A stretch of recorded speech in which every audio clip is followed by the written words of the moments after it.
voice like rain on an old tin roof brings stories alive with a soothing truth. In pages he weaves a world so light, the stars lean close to kiss the night.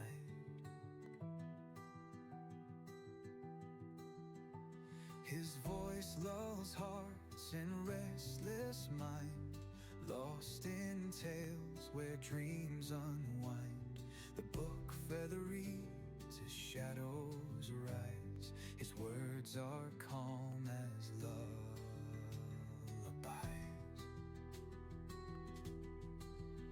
So turn the page and close your eyes, float where the quiet whispers lie. Across the oceans the story's tide, relax and let the world subside.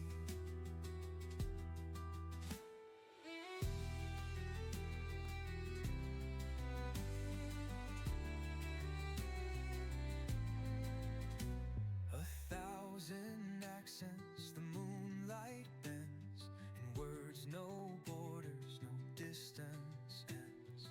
Worlds collide in his gentle tone, a whisper makes you feel at home.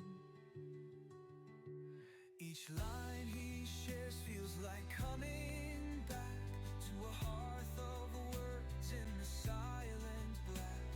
From novels deep to poems that sway, he reads the night into the day. So turn the page and close your eyes, float where the quiet whispers lie. Across the oceans the story's tide, relax and let the world subside.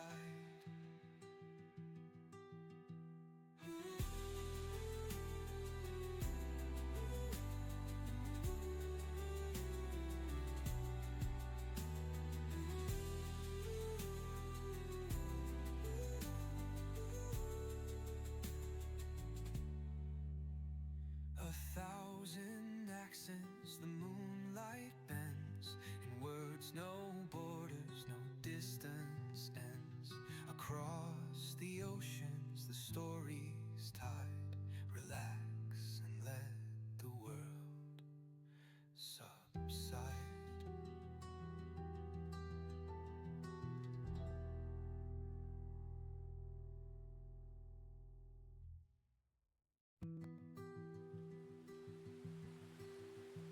A voice like rain on an old tin roof brings stories alive with a soothing truth.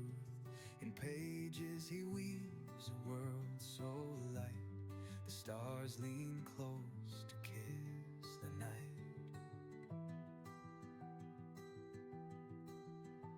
His voice lulls hearts and restless mind, lost in tales where dreams unwind. The book feather reads as shadows rise, his words are calm as lullabies.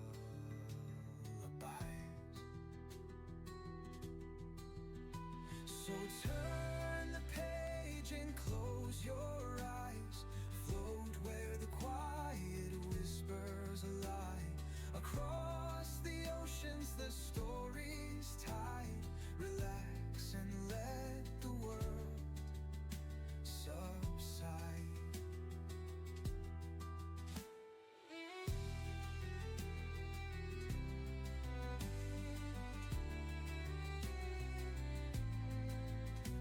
A thousand accents the moonlight bends, in words no borders, no distance ends. Worlds collide in his gentle tone, a whisper makes you feel at home. Each line he shares feels like coming back to a hearth of words in the silent black. From novels deep to poems that sway, he reads the night into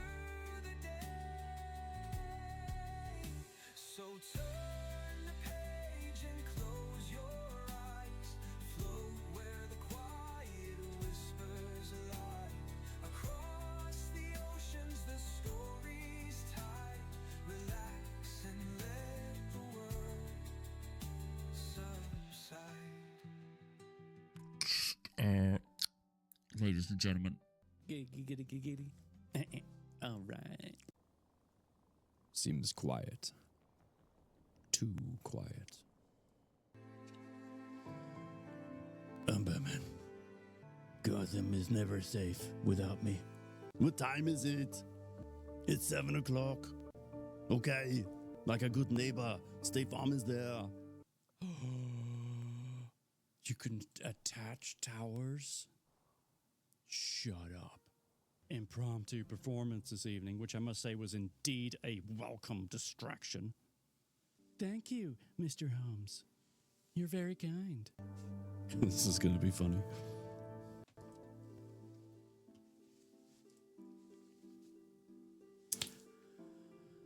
Good evening. Wonderful to see you. How are things? Are we excited? I know I am. I'm excited. Amlas, wonderful to have you in. And Super. Hi, Super. And Purple, snatching up first place. What in the world? Oh, what a day. What a day. Well, hi, Kay. That's quite an entrance. Good was at the beach for 5 hours?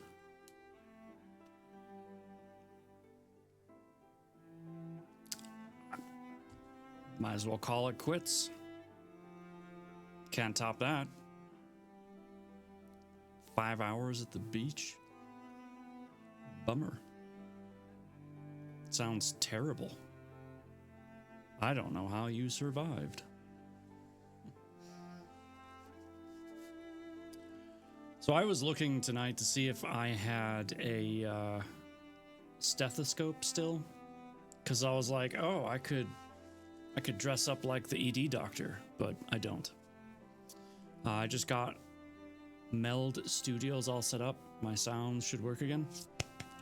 Good job. Callie, everybody. It's the author. Specifically joined Twitch to be here tonight, so I'm a newbie. Be kind to me, but I'm also happy to be here. We will absolutely be kind to you, Callie. It's wonderful to see you. Thank you for taking the time to be here. Really appreciate that. Seriously. So yes, welcome in. You are in good company.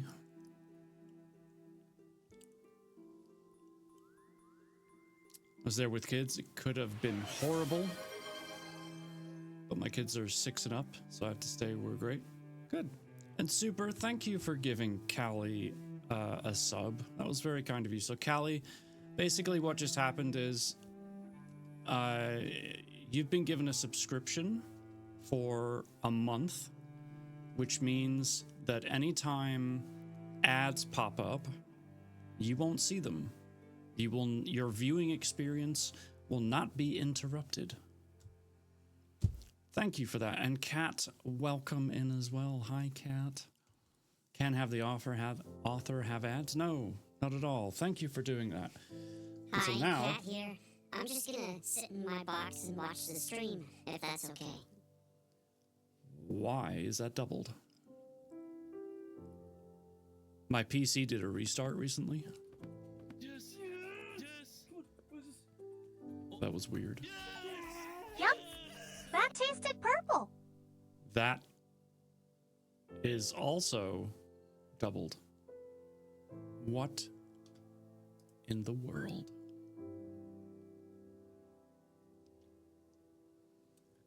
Thank you, and thanks for explaining. Wasn't sure what a subscribe meant. Yep, no worries. And am last redeemed. Give me something spicy to read. Oh, okay. So you're just gonna be like, read the book, man. Got it. Because otherwise, you can send me whatever, and I will read it. Okay. Good. Before I forget, let me add one to the spin for the Wheel of Games. And we need to do a... Wow, that wheel is so large. This is for you, Super. Good luck. If it lands on the wedge... Oh, man, somebody's got to land on it.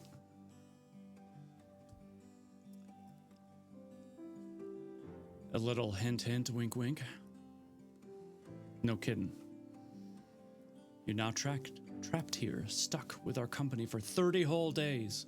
As Kay laughs. Why is that doubling? What the heck? Hi, Star Mama's mama. Why are things doubling all of a sudden? I haven't changed anything.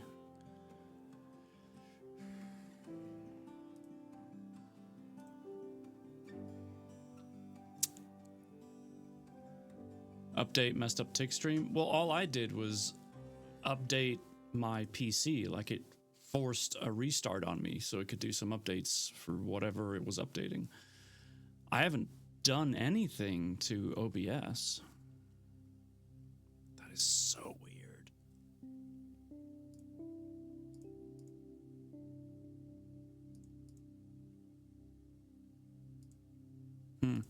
Well, I guess we'll see how it goes. You have to go on Wi-Fi. The LAD is crazy slow, like 5 when it should have been. What? You're not sprechen the language.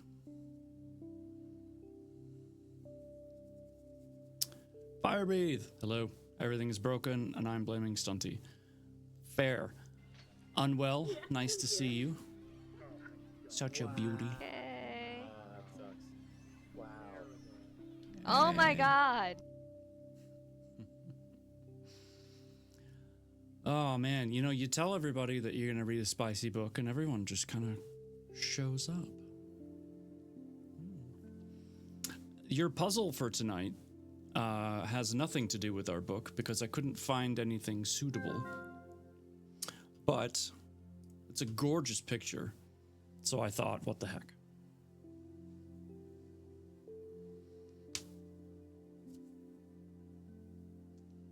So there's your puzzle, if you wish to do it.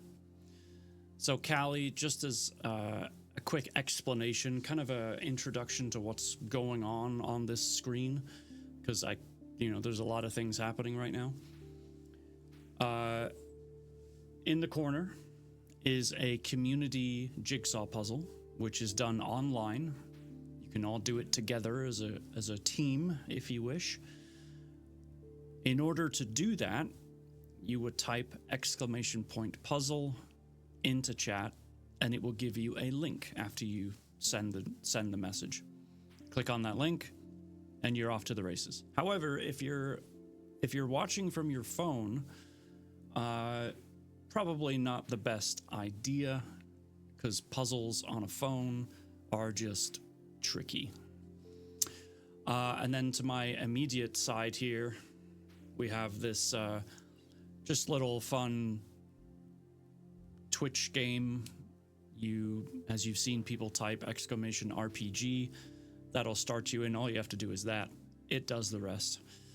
And then let's actually move over to our reading scene.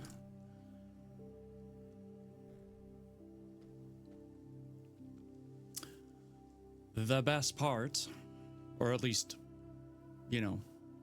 one of, is nope, there. What we're seeing there. Up there. This is a Marble Grand Prix race. 16 races.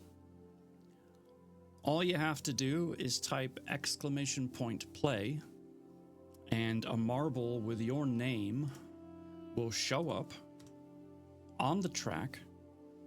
And once the timer is done counting down, which is now counting down, we will all race together for 16 races. You'll enter each race that you want to enter.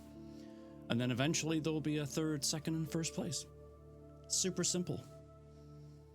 And as you can see, everybody gets to take their balls and race. Okay. I think that's it. Yep, there you go. There's the puzzle. So, ladies and gentlemen, thank you so much for being here. It is lovely to see you all on this Tuesday evening. We're getting started on chapter 3.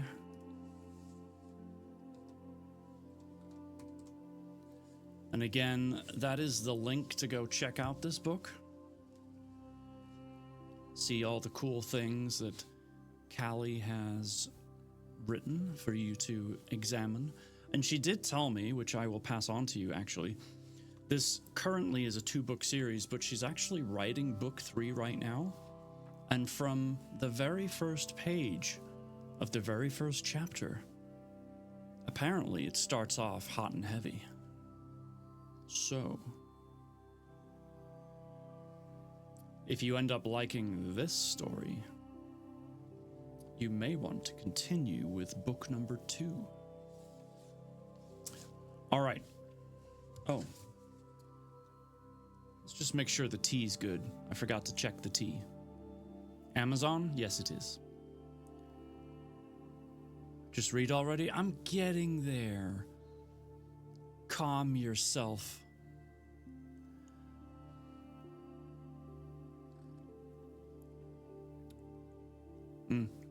Yep, that's good.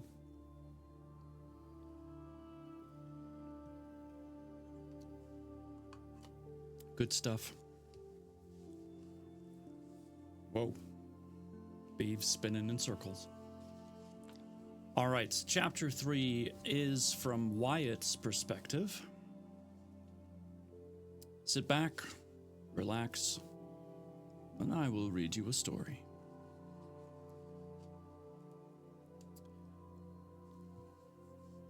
I will also keep an eye on the timer for ads. Okay. The ambulance comes to a stop in front of my ER. The man is worsening fast. He was conscious when we left the scene, but passed out on the trip here. Between his dropping blood pressure, slowing heart rate, and paleness, I suspect internal bleeding. I called the OR on the way over to ensure someone would be ready when we arrive. The EMT rushes around, fling open the back doors with a loud creak, and I hop out to help unload the gurneys.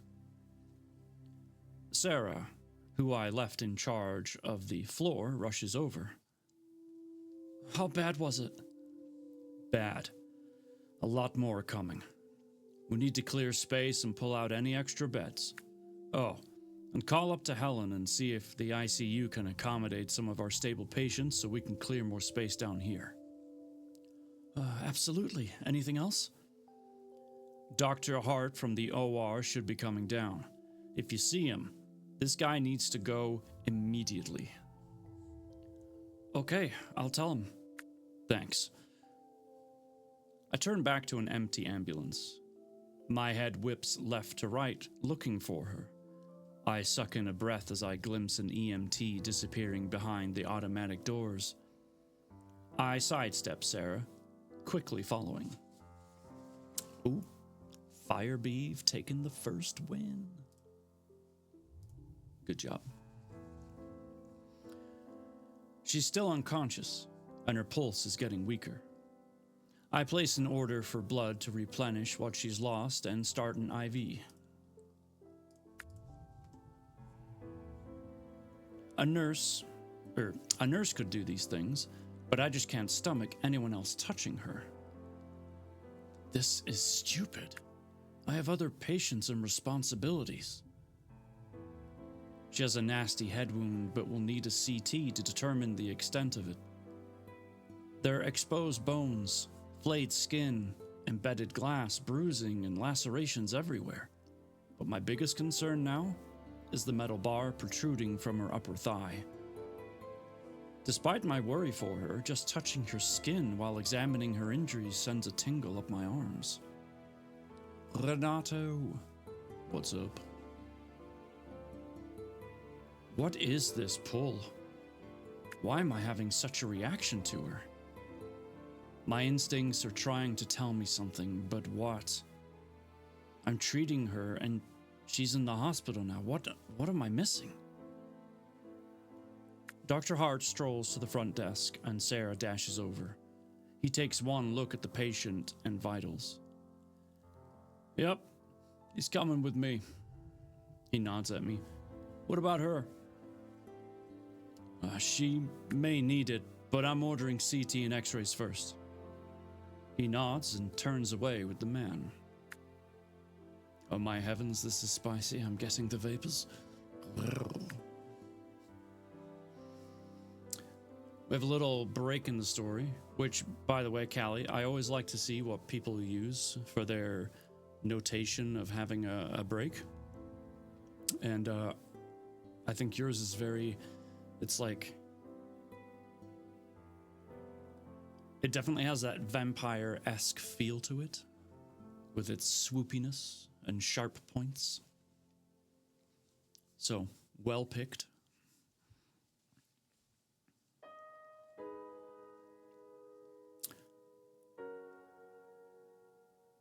Yeah, it fits very well.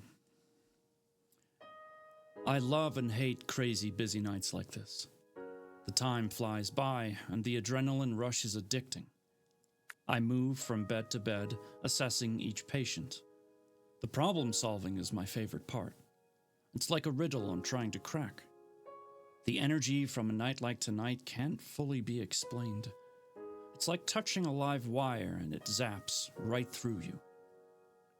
I hardly ever pay attention to the elevator dings, but I'm antsy since they took my window girl up for tests. My pulse quickens when a tech rolls her out and back to her designated space, and I beeline straight to them.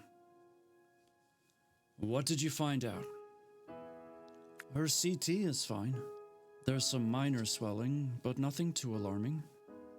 Her x-rays show 3 cracked ribs and a severity of the broken ankle. Nothing else is broken, and the thigh wound isn't deep. We gave her more O negative because we couldn't get an accurate result on her blood type. My brow furrows. Why not? Not sure. We tried 3 times, and it said inconclusive every time. But it worked fine on other samples tonight. I'm sure it's just on the fritz or something. We'll get it checked out during the day shift. But her pulse is getting stronger, and she's stabilizing. Thanks. There's another patient over there who needs to be sent up. I nod toward a woman with a nasty head wound that Sarah's tending to. The tech nods and makes his way over. I sigh and my shoulders relax while looking over the window woman's x-rays. It could have been so much worse. I brush my fingers across her upper arm, the need to touch her overpowering me. Wasn't there more glass embedded in her arms? Tiny pieces have fallen to the bed around her. Maybe they were more superficial than I thought. I lift her wrist to look at her torn up palms, and they look way better too. They still need stitches, but they're not gaping like I recall. Maybe someone upstairs cleaned her up a little? They typically don't. Just run their tests and return them so they can rotate through more patients. Or maybe I'm just not remembering them well? I'm losing it tonight. The adrenaline's wearing off. Maybe I need to get another coffee or something. I grab her file and jot down a list. Areas to be stitched. The bar from her thigh still needs to be removed. And hands must be bound. All of which can be done here in the ER, but the exposed bones of her ankle and ribs will need the OR. I should hand the list to a nurse and have them bandage her before the OR comes to take her up, but my gut spasms at the thought. No. I need to make sure she's safe, and I'm not missing anything. Another ding. I set her charts down and make my way over to Dr. Hart and the man he's returning from the OR. The man lifts his head groggily and reaches for his abdomen. Whoa there. Dr. Hart snatches his hand, placing it by his side. The man groans and lowers back into the bed. Howdy do. I raise my voice to be heard over the growing volume of the filling ER. Better than I expected. His name's Joshua. He appears to have been hit in the abdomen. There's major bruising of the skin and some internal organs. I found the busted artery and repaired it easily. We've given him more blood and pain meds. He's just starting to stir and will be in a lot of pain. He should also be monitored for a while to make sure his condition doesn't worsen. I take his chart from Dr. Hart. Okay, perfect, thanks. Well, no problem. Any others needing my attention? His gray blue eyes survey the floor. Noise, noise, noise, honk. Okay, that was loud and petrifying before, but now that it's doubled, that is messed up. Why is it doubled? I don't understand. It makes no sense to me at all. Oh, I see what. God, I'm such an idiot. I had my Streamlabs chatbot open twice. That's why. I didn't even know you could do that.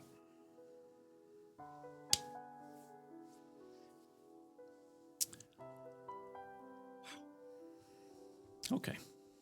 I think we're good now.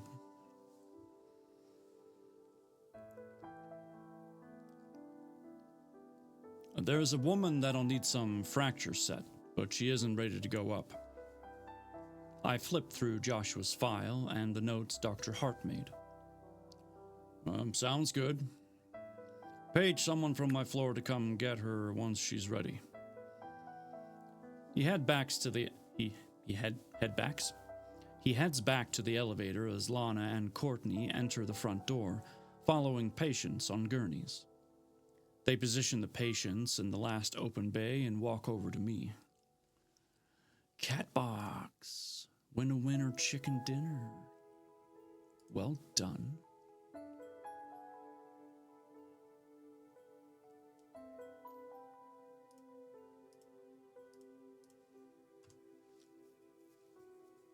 I'm everywhere.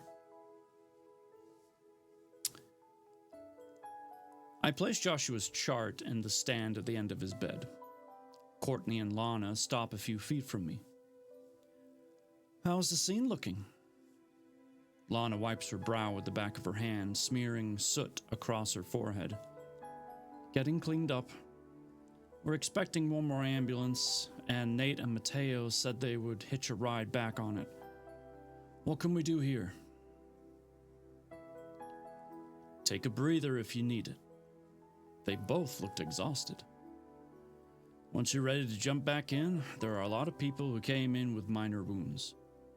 Divide and conquer on sutures and bandaging. Start with whoever we can address and release the fastest.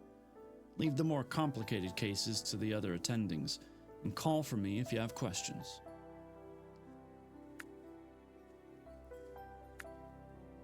They nod, then Lana heads outside and Courtney aims for the break room.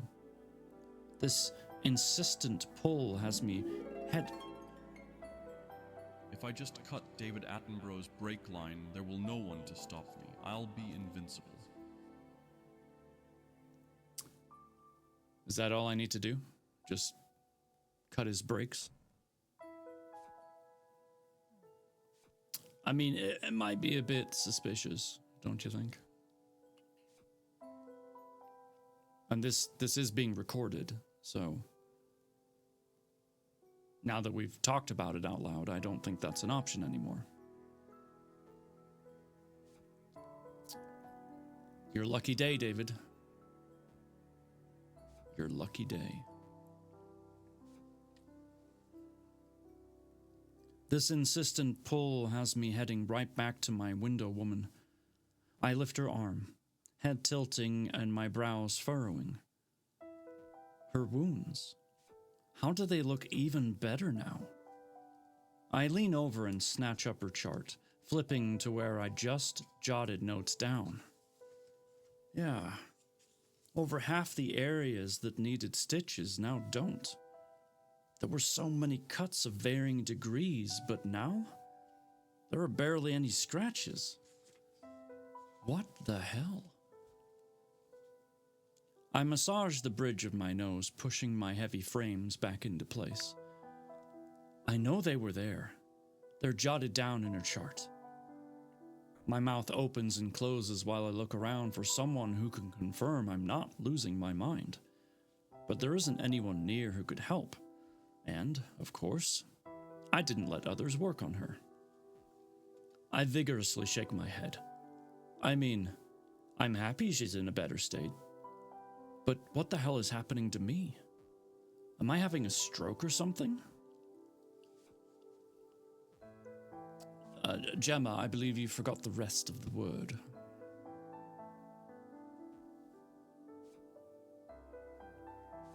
I'm guessing it's gem in other streams.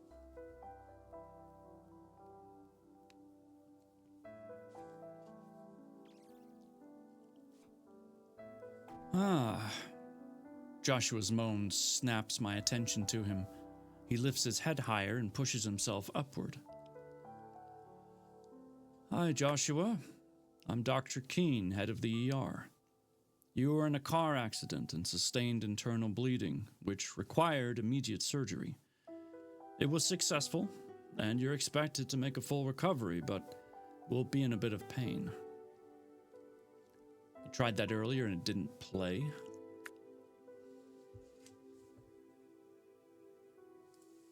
And thank you for the hydrate. What's this? What's this? What's this? What's this? What's this? What's this? Gonna drive home, but listening, Daddy? All right, Johnny. Be safe.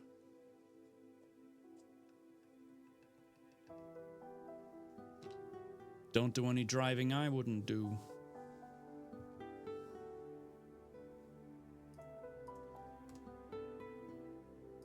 Get your ma balls in here.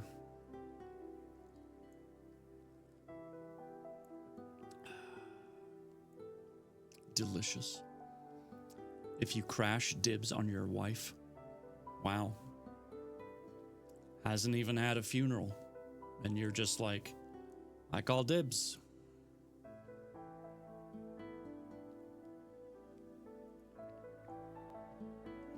Man, that's some good tea.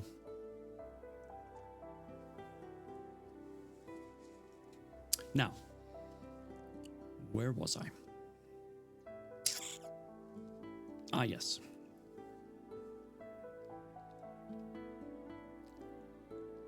His eyes flutter, then open fully.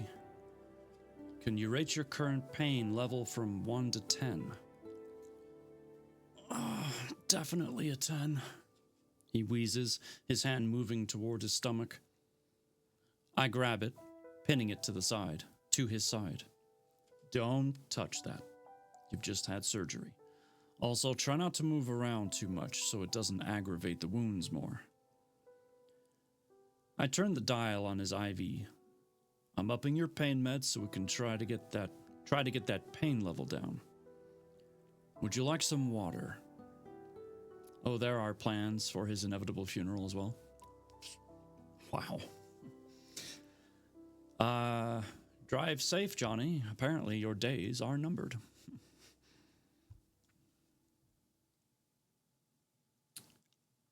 I can get that, Dr. Keene.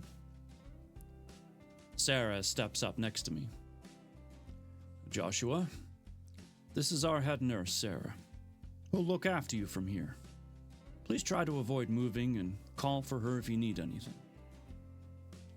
Turning to her, I say, keep an eye on his vitals.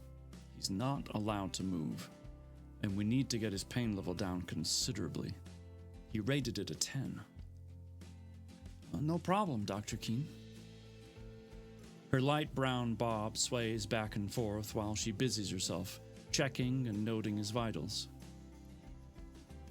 Thank you, Sarah. My jaw clenches and I tilt, stretching my stiff neck. The stress of tonight is finally affecting me, not me pulling over to check my brakes. I mean, that would be the obvious place to look, which is why they're probably okay.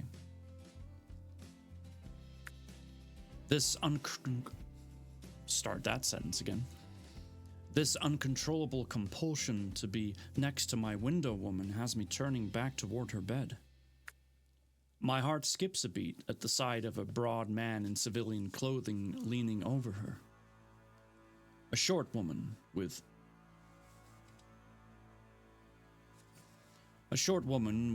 beached? Really? Beached. A short woman with bleached blonde hair stands beside the bed, flipping through her chart, and my hands clench into fists. What the hell? I rush over, ripping the chart from her fingers. Can I help you? I snap. Her head cocks, a sneer contorting her sharp features. Her eyes squint and gleam with superiority. The man glances over, then back down, not concerned with us, and my window woman's head slowly sways toward me. She's awake. Our eyes meet.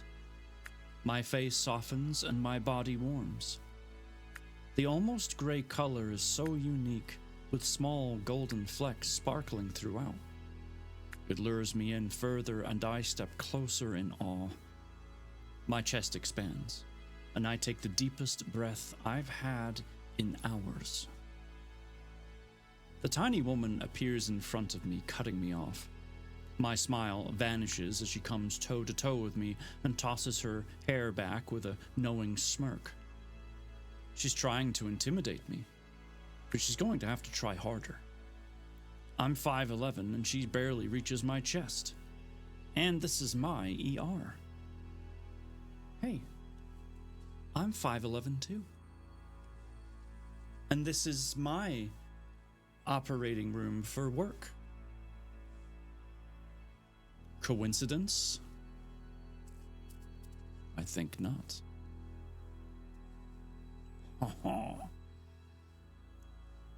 Anyway, carrying on. She tips her chin up higher, making direct eye contact with me, the smirk shifting to a harsh smile. I want to talk to my window woman, not dealing with this power-hungry girl with a Napoleon complex. But I can't look away. I want to. I try to. With all my might, I try to. But I can't. Goosebumps break out across my skin, sweat trickles down my spine, and my attention stolen and held captive by this short, rude... Hello, Dr. Keene. You did an amazing job rescuing and treating my friend here. You thought she was in worse condition, but she's doing much better and is ready to be discharged. My muscles relax throughout my body, replacing my panic with peace and coaxing me toward calmness. But something isn't right. Her injuries. Shorty! Hi, Shorty. How are ya? It's good to see you.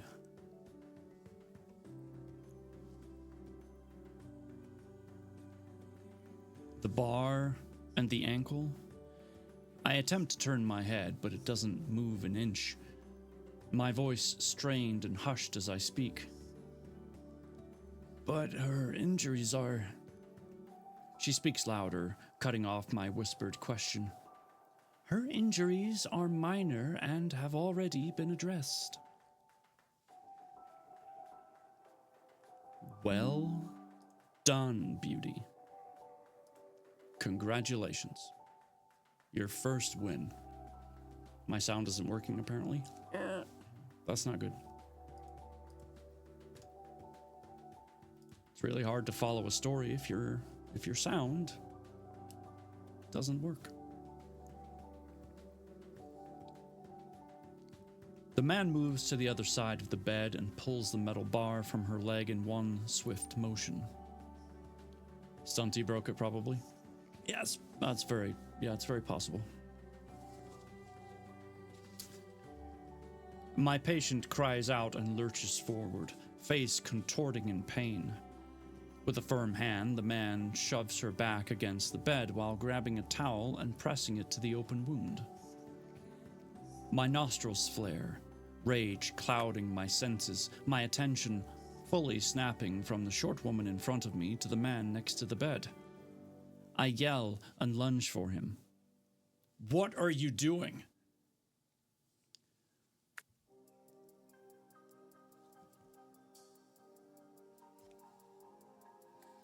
The tiny woman grabs my arm before I can make it to the bed.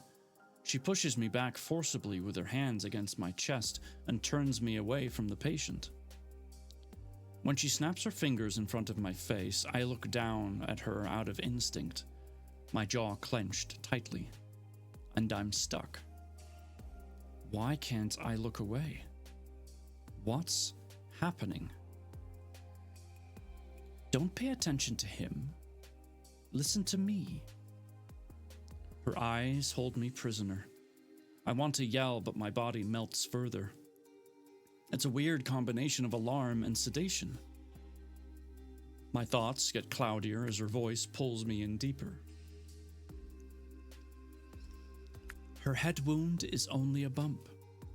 Her ribs are merely bruised. The thigh is just a minor cut, and the ankle is only sprained. She just needs it wrapped up, some pain meds, crutches, and then she can be on her way. I tense at the snap of bone, the woman's groan churning my stomach. Now, repeat that back to me. My voice is monotone. Her injuries are minor and have already been addressed. Her head wound is only a bump. Her ribs are merely bruised. The thigh is a minor cut, and the ankle is only sprained. She just needs it wrapped up in some pain meds and crutches, and she can be on her way. Thank you. Perfect. Now run along to get those items so we can get her home. She turns away from me dismissively. I blink rapidly, looking down at my hands, and cough to clear the hoarseness from my throat.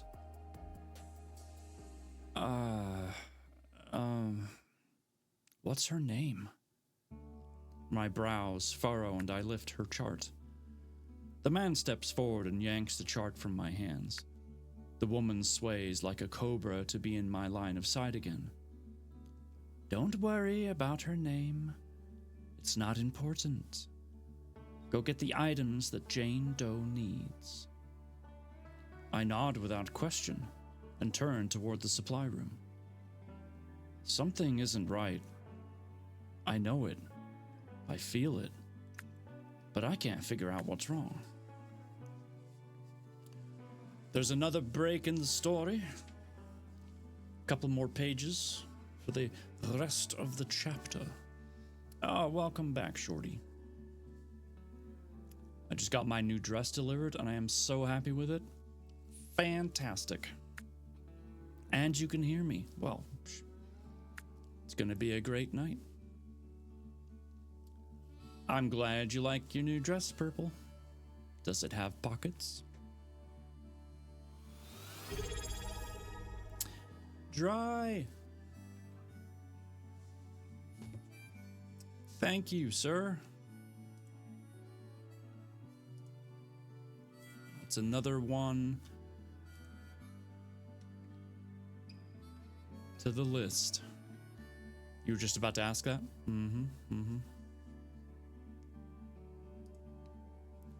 Beauty winning again. Me too. No pockets, but it's very flowy and nice and cool. Nice. Okay, before I do those trigger words, Dry, thank you so much for the resub. This spin is for you. Good luck.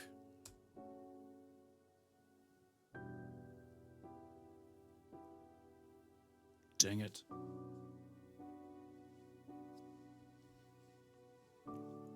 All right, Shorty has redeemed trigger word. Shorty. Shorty. Shorty. Shorty.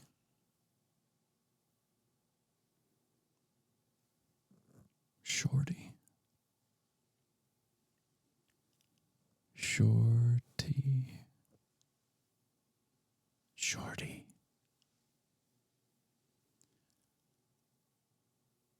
Shorty.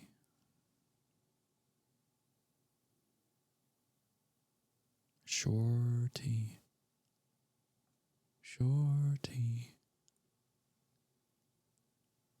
Shorty. Shorty.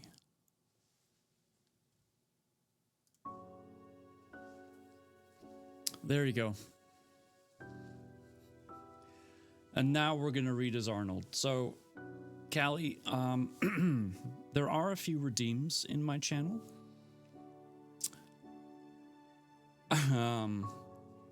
And so sometimes I have to do some accents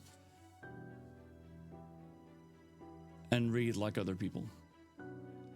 I had to lower my volume in the truck because I was at a light and the people next to me looked like... That's great. That's fantastic. Oh, just do Shorty as Arnold instead of reading. Okay.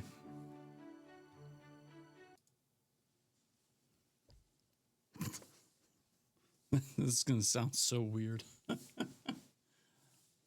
Okay. Shorty. Shorty. Shorty. Shorty. Shorty.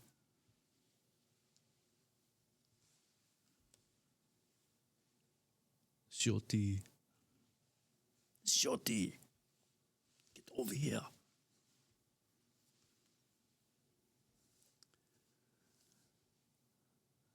Shorty.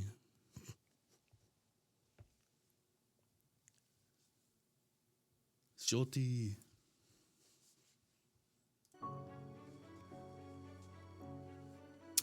Right. So we're back from our break in the story. And I'm going to get the next race going. I lean the crutches against the wall, and the stool scrapes over the linoleum flooring as I pull it up to the bed. I'm shaking. My hands are trembling, heart racing. What's the matter with me? I flex my fingers and position the supplies to splint the patient's ankle. Just touching her skin feels like stepping into a hot tub on a chilly night. Calm soaks into my system and slows my heart. Odd. I glance up to see if she's feeling this weird sensation too, but her eyes are squeezed tightly shut. I shake my head and start wrapping the ankle tenderly. Air hisses through her clenched teeth while I tighten and secure the last piece. The man by her side is filling out discharge papers while the small woman talks intensely with Sarah and the tech who brought this patient down earlier. I bite my lip and clean up the supplies, watching with lowered brows. The tiny woman's ripping up papers and cramming them deep into the big slung over her shoulder. She jumps up to pull the x-rays down from the wall display and shoves them in her bag as well. Why were there tests if she isn't that injured? And why is this random lady taking them? An awareness settles over me. I'm being watched. I push my black frames back up my nose and glance up, my hand pausing in midair when my gaze connects with my patient's. Those gray eyes snag my full attention. I feel like I'm looking at a long-lost childhood friend, like I've known her my whole life. But I haven't even spoken to her. I'm about to ask about her pain level just to hear her voice, to see if it's as intriguing as her eyes. My mouth instantly dries. The tiny woman returns, interrupting our moment. Our moment? That wasn't even a moment. Am I losing it today or what? She takes the discharge papers from the looming man and waves her hand dismissively at him. Go move the car around to the front and bring a wheelchair back with you. He nods and leaves at her command. She turns back to me with a forced smile. Thank you, Dr. Keene, for all your help. She hands me back the papers and I'm trapped in her stare again. Here are her discharge papers. She'll be leaving now. You've taken such wonderful care of her and there's nothing left to worry about. Forget that we were here. Repeat that back to me now. I have her discharge papers. There's nothing left to worry about, and you were never here. Very good. Have a good day and go check on your other patients. I robotically walk back to Joshua and check his vital signs. My pulse is racing and a dull throbbing forms behind my eyes, increasing by the second. Am I getting a migraine? It has been an eventful evening. I make my way from patient to patient, my gut clenching tighter and tighter. I feel like I'm forgetting something. Did I need to run an errand after work? Talk to someone? I have that feeling when something's on the tip of your tongue, but you can't grasp it. The harder you try to focus on it, the further away it seems. I slump into a rolling chair at the front desk, looking over at the wall clock. Less than an hour left. I'm so ready to go home. And that, ladies and gentlemen, was chapter 3. Ba-ba-da-ba. Callie, you write very nice chapters. They roll through nice and smooth. There's nothing really repetitive in there. It's good.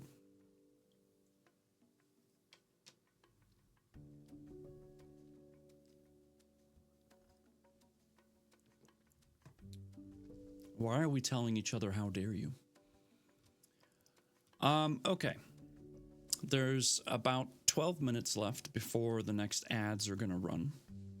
And since we're at the end of a chapter or the beginning of a new one, depending on how you want to look at it, I'm going to start the ads and I'm going to do a couple of Wheel of Gain spins and do whatever those workouts tell me to do. So,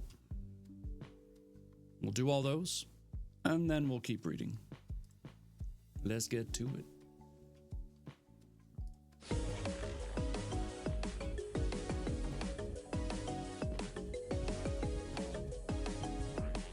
Hammer Curls X5. Okay, first one is Hammer Curls times 5.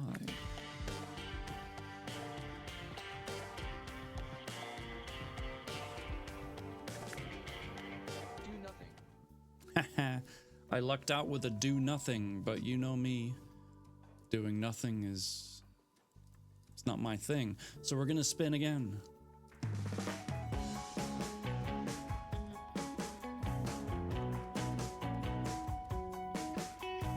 Hammer Curls X10. Okay, hammer curls times 10. So we're just gonna do 15 hammer curls. That's fine.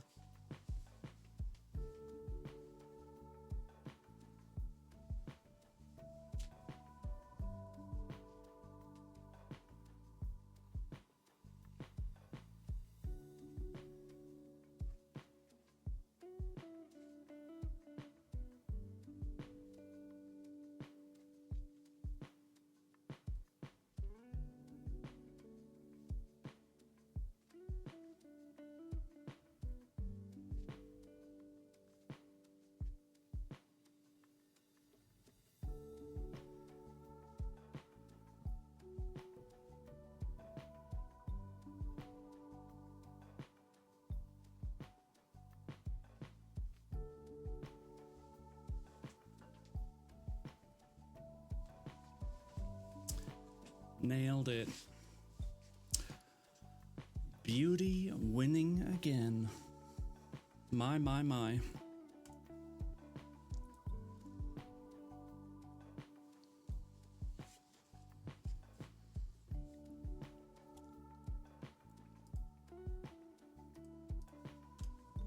All right, if you had ads, welcome back. If you didn't have ads, hi. I swear I'm not cheating. That's what I say every time I start. Like, was it last stream or the stream before? I don't remember, but I won like 5 of them in a row. It was ridiculous. I don't know what happened. I just kept winning. Honk, noise, noise, noise, honk. Corgi.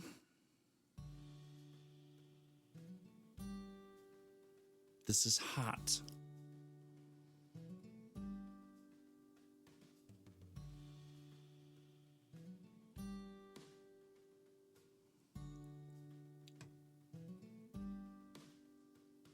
And Kay just laughs. Unbelievable.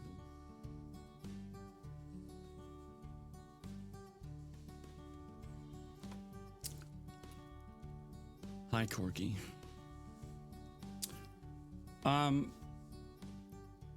Folks, we have a lot of really cool streamers in here right now. Like, a lot. We've got Purple, Beauty, Super, aka the After Hours Broalition. I always want to put the in there. No, I'm not. Shit. Corgi. Maybe one day Cat will get back into streaming. We've got Firebeeve as well. Shorty. I mean, even Dry streamed once. And then his stream went dry. Heading to park, heading to food, heading to park, heading to food, heading to park. They're glitched.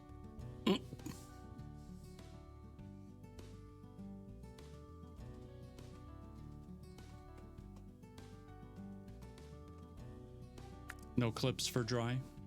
Sad.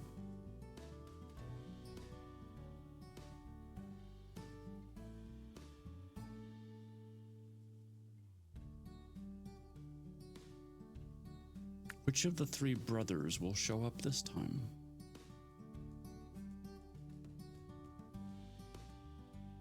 Apparently none of them. Oh. We will be here trying to get It is a Rampage Rhino. Holy fuck. Got him.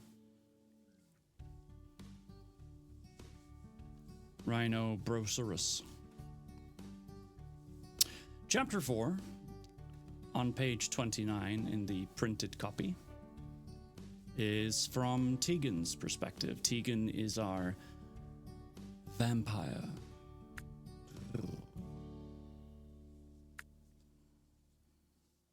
I got to meet Super and Rhino in less than a week. Indeed. And the stunts. At some point. Maybe at the same time. Not sure. It's going to be a fun time to hang out with everybody. Not jealous. Okay, I'll be around. Bedtime for kiddos. Wonderful. I hope they have pleasant dreams.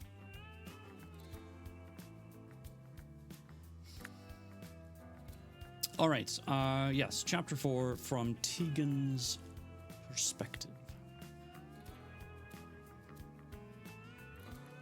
I wince awake from Bridget's lapdog, Scott, pokes and prods my injuries. As if having to deal with Bridget isn't bad enough, now this lard is here too. Why are they here? Where am I? I blink slowly. The grogginess thick and messing with my vision. Following Bridget's voice, my head lolls to the left. Beauty winning again. That's so unwell of you, Beauty.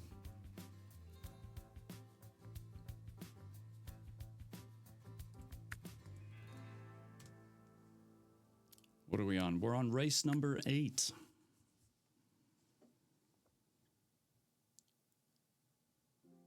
She's talking to some man. No, a doctor. Shh. Hide.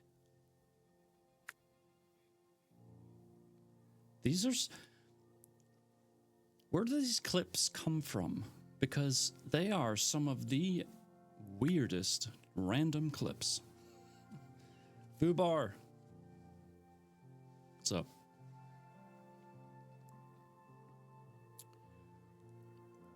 I lift my heavy, pounding head, turning left and right, taking it all in. The white, crisp walls, the stiff bed beneath me, the baby blue curtains. I'm in the hospital. Shit, I can't afford this. I cry out, leaning forward, wincing and squeezing my eyes shut. Get him. You ain't going nowhere. Squeezing my eyes shut as pain flares through my side and leg. Ah, fucking hell. My leg. There was a bar in my thigh. I was on a bus and then... My eyes barely squint open and my stomach churns. The harsh fluorescent light mixing with all the throbbing aches. My whole body aches. I feel like I've been run over and thrown down a gravel embankment. I clamp my lips shut, breathing deeply through my nose. I will not get sick. After a few more deep breaths, the nausea subsides, enough for me to fully open my eyes. Scott's holding a towel to my thigh. Holding a towel to my thigh wound, and my foot's at a nasty angle. Bridget's still talking to the doctor, but I can't focus on the conversation at all.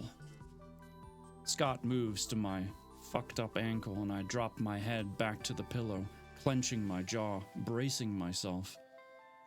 He cracks it back into place, the tiny bone fragment shifting under his hands. At least I'm not human. They would need surgery for sure. But even without having to pay for surgery or this hospital visit, the cleanup bill will still be awful. I'm gonna have to work so many extra shifts at the cafe. I open my eyes and look down at my feet when a warm sizzle races through me. The doctor's binding my ankle. His touch, waking all my nerve endings. It almost feels good. Until all the pain resurfaces, and I fall back to the bed and as nausea crashes over me again. I keep my eyes squeezed shut while Bridget tells him to move on to other patients. I want to look over. I want to see him again, but my eyelids droop heavily. With my burning spasms and rolling waves of blackness, I only remember random bits after leaving the hospital. Small glimpses of a wheelchair, the back seat of a car, Scott struggling to carry me up a flight of stairs, all drowned in extreme flares of anguish. I wake again as Scott deposits me onto the sagging couch I nabbed off the sidewalk last week. I would normally be embarrassed at my lack of furniture, but I couldn't care less what these two think of me. I just want them gone. My give-a-fuck battery is empty. I have one of those too. Constantly having to recharge it. Bridget, with her permanent scowl, sets my crutches on the floor in front of me. She's such a bitch. She places my luggage from the bus at the end of the couch. Someone must have retrieved them from the accident. Fuck. This bill will be outrageous. I barely have money to live off. How the hell am I going to pay for this? Scott returns from my small kitchenette, setting a glass of water down next to me. Bridget arranges other items within reach on the floor. Here are your pain meds, water, your phone, and our invoice. Grunting with discomfort and squinting from the early morning light shining through the blinds, I shift and try to find a semi-comfortable spot.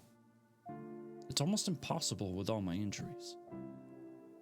Do you need anything else before we leave?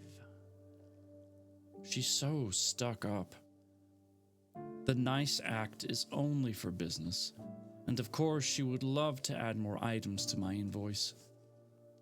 I shake my head and immediately regret it when my face flushes and the thundering in my ears returns. No, thanks. Oh, look at that. I finally won a race. You know, it's about time. The disrespect with these marbles, it is just despicable. Absolutely.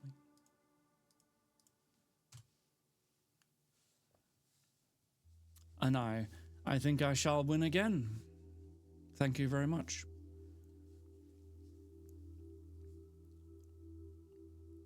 I used their services one other time while securing this apartment without a credit check. She's the only ambassador in the area. She helped blur the lines, fill the gaps in my paperwork, and then fix people's memories. I wish I had stronger abilities, but I just don't, and I can't afford to have people sniffing around. Allie! Good evening. How are ya? She does good work, but personality-wise, she's the worst ambassador I've ever worked with. Call if there is. Bye. She turns and heads out, Scott trailing behind like her shadow. The door closes with a soft click. I should get up and lock it, but I simply don't have the energy or will to move. Plus, if Patrick's here for me, a lock would barely slow him down. Working on getting a Batman pop figure that goes with my other pops. Excellent. Good luck with that, by the way. I also need to eat, but just the thought of shuffling into the kitchen makes my stomach clench. Sighing, I roll my head, looking at the items grouped together in front of me on the dingy carpet. I'm not supposed to take another pain pill for hours, but those recommendations are for humans. It won't kill me. I reach for the bottle, moving as little as possible, and shake out 2 pills, chasing them with a gulp of water. I prop my wrapped ankle on the torn armrest and scoot down into the couch crevice, sleep already dragging me under. And there's a break in the story, which means I'll take a quick ship. Stargazer, hello. Thank you, Backinson. You're what? Yeah, my pleasure.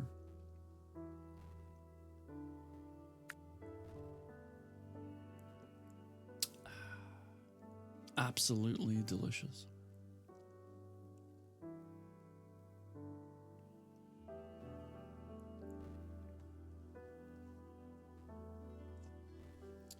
Now, after the break in the story, we have some text here that is italicized, it looks like. That tea does look yummy.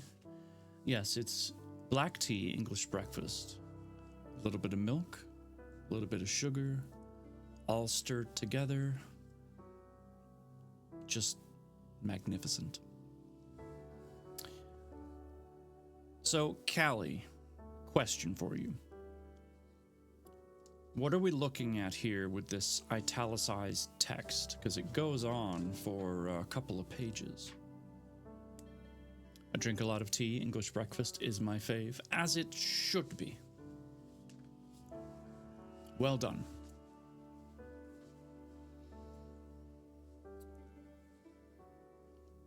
Are these dreams? Ah, okay. Italic text is used for past memories and dreams. See? I nailed it.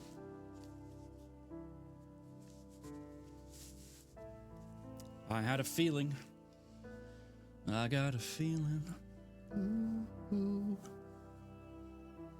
Heard about the vampire who was locked up in an asylum? He went batty. Oh my gosh.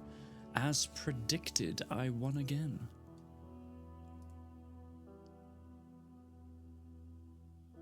Bet on me, folks. As they say, I'm a sure bet. I'm not going to win this next one, though, but that's okay. I don't mind sharing.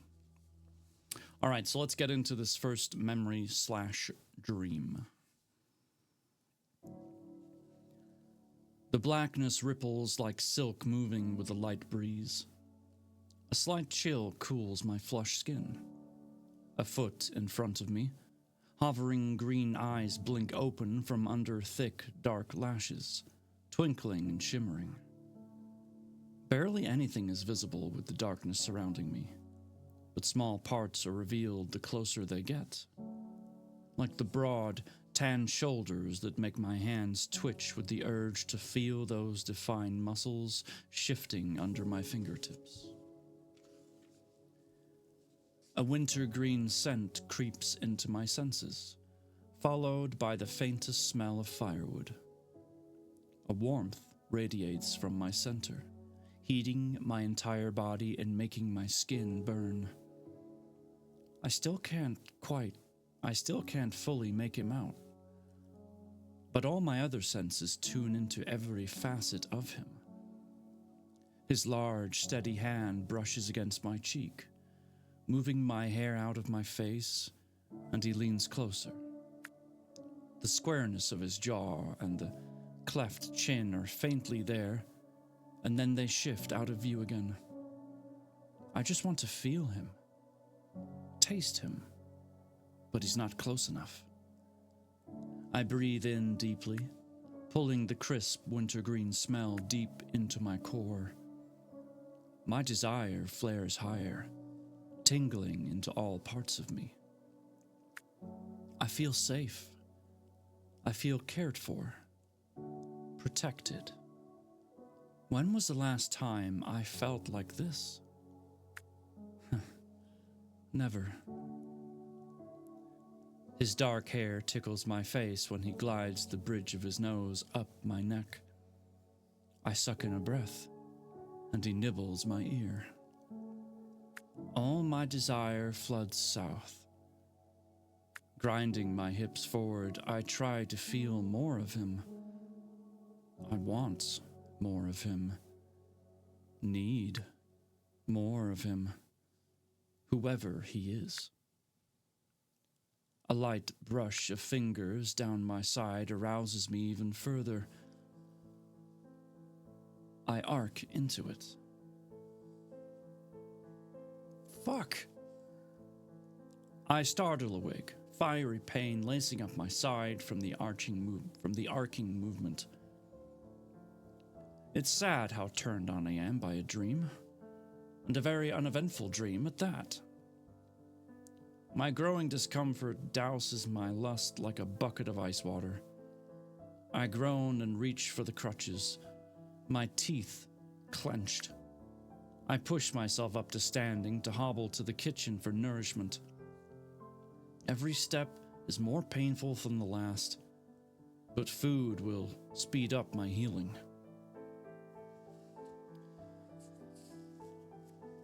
Okay, so now we're switching over to Wyatt, and it looks like it's his turn to have a dream. Let's see what he dreams about. Could be brown chickens and brown cows. Brown chicken, brown cow.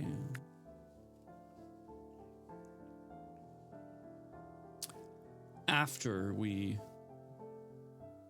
check out this clip of user death, Yeah, aka yeah. Allie. I love sweating this much.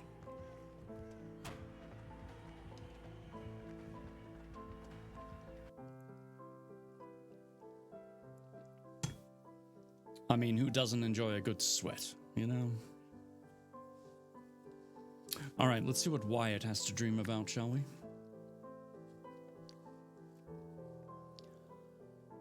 The smell of caramel makes my mouth water. Dark auburn hair brushes across my face. Her soft body presses closer to me. Who is this? I'm obviously dreaming, but do I know her? I reach up, pulling the curtain of her hair aside, my eyes latching onto pert, rosebud lips a second before they brush, light as a feather, against mine. My arms naturally wrap around this mystery woman, pulling her against my body. My lips part to the press of her tongue. She tastes like honey and caramel, and I'm desperate for more. She breaks our kiss and giggles. I smile as she buries her face in the column of my neck, the movement pressing her chest tighter to mine, and I harden instantly. I lift her chin up with my thumb. I need to see her. Slightly slanted gray eyes meet mine, and she playfully snags my bottom lip between her teeth. I don't know this woman, but it feels too good to stop right now. I slide my hands down the curve of her back, and she arches into me with a light moan. I kiss her deeply, my hands moving lower and squeezing her ass, securing her tighter to me. Our tongues touch as I thrust my hardness toward her warm center. Beep. It's literally what it says. The feeling of her pressed against me evaporates. I try to hold on to her in the dream. I don't want to wake up yet. But I can't feel her anymore, and her image is getting a little blurry.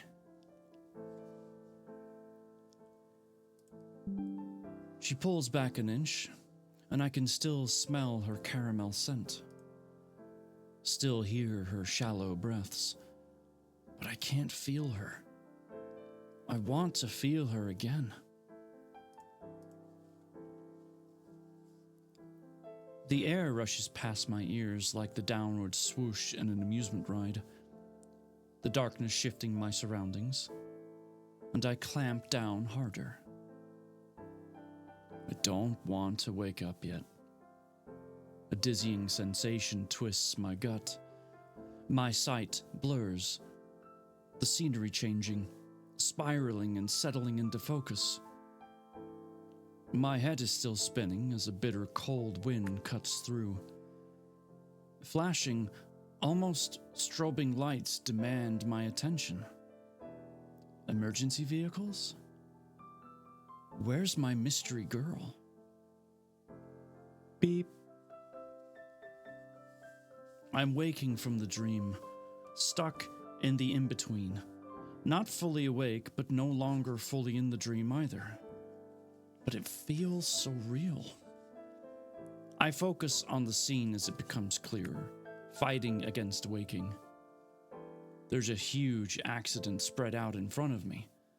Cars smashed, some on fire, people screaming and crying. A bridge broken and still crumbling. A flipped-over bus. The cool wind makes me shiver and sets a woman's deep auburn hair blowing. Her body is folded over a busted windowsill, blood dripping down her arms. Hair the same shade. Is that my mystery girl? My heart aches, and I step in that direction. Beep, beep, Beep. The dream ends and I fumble blindly, smacking all over my nightstand to turn the alarm off. I sit up, heart racing in a weird combination of lust and concern. I haven't had a sex dream in ages.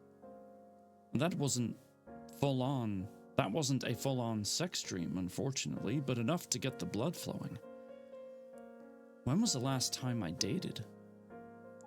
Lana was years ago. There were a couple after her, but recently, I've just been so head down at the hospital that I haven't been looking for anything more. But now that I'm thinking about it, I can't recall the last time I had sex. 2 months? 3 more? Well, that explains the morning wood. I could ease the tension, but I don't have time. With how late last night's shift went, I skipped my workout for extra sleep today. After rolling off the mattress, I head for a cold shower to douse the arousal. And then there's a break in the story. Gosh darn it, Doctor. What is wrong with you, man?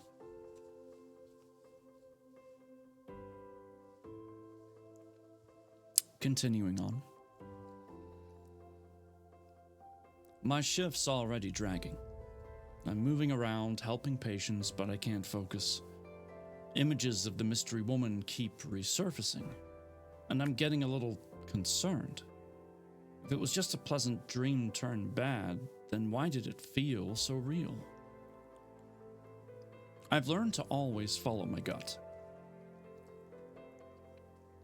I didn't that night with hope, and I'll have to live with that for the rest of my life. Ever since then, I don't question it. No matter how odd or insistent, I always follow my instincts. And there's something concerning about my dream. Is it a memory? The accident last night was real, as was the flipped over bus. But was my dream girl there? Or is all of this trying to lead me to something else? I sigh and pour my second cup of black coffee as Nate walks into the break room. Hey, Dr. Keene. Hi, Nate. Pot still in one hand, I chug my freshly poured coffee before topping it off again. With a lifted gesture, I mutely ask if he wants any. Yes. I'm so beat from last night. He takes the pot from me. I head toward the door, but his question makes my steps falter to a stop. Any update on the bus lady? I set my drink down on the counter, afraid I'll drop it, my arms suddenly numb. My eyebrows raise and my mouth dries as I turn back to face him. The bus lady? My voice is lower than normal. How does he know about her? Unless the bad part of my dream was, in fact, real. But then why can't I remember anything else about her? Or about treating her? What happened? Tiny hairs raise on my arms and my hand trembles. I push my glasses back up my nose. He isn't looking at me though, too busy adding creamer and sugar to his cup. I rake my hands through my hair and take slow, steady breaths, trying to regain my composure. Yeah. The girl we pulled from the window with the bar in her leg and all the wounds. He moves to put the creamer back in the fridge. I'm swarmed with images. Bones protruding, blood and cuts, bar embedded, matted hair from a head wound. And then I see her auburn hair, rosebud lips, slanted gray eyes. The girl from my dream. My gut clenches so painfully I grab the counter to stay upright. I can't form words as the images slowly click through my memory like an old carousel slide projector. one after another in order, but with sizable gaps missing. Like how Super managed to finally win a race. I don't understand. Maybe it's because there were only 3 of us. Oh, Canada.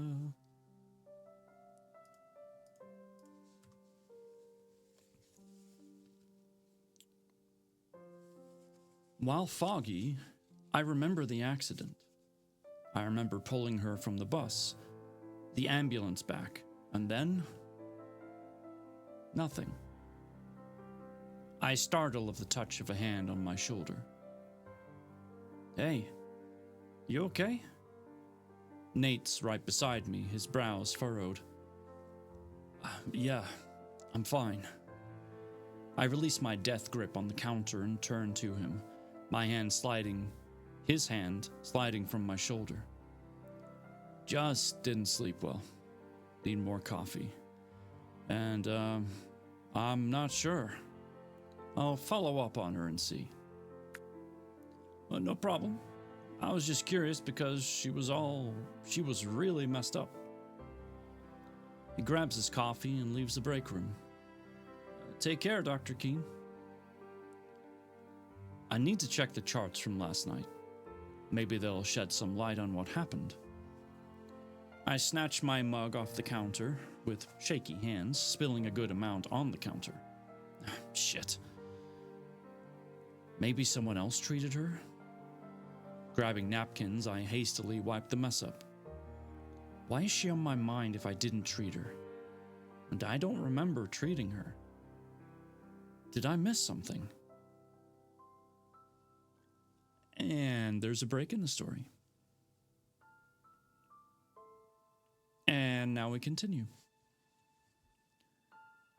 I slam the file cabinet shut, the receptionist flinching, and pace the short distance behind the front desk. Her shoulders scrunch up to her ears every time I pass behind her. I'm snippy, and everyone who can avoid me is doing so. I know I'm being a dick, but I've lost all my patience. I can't find her charts, paper or digital, and nothing matches. Of course, it doesn't help that I can't remember everything. Hell, I don't even know her name. Think I made a clip if you want to try? Huh? Come again?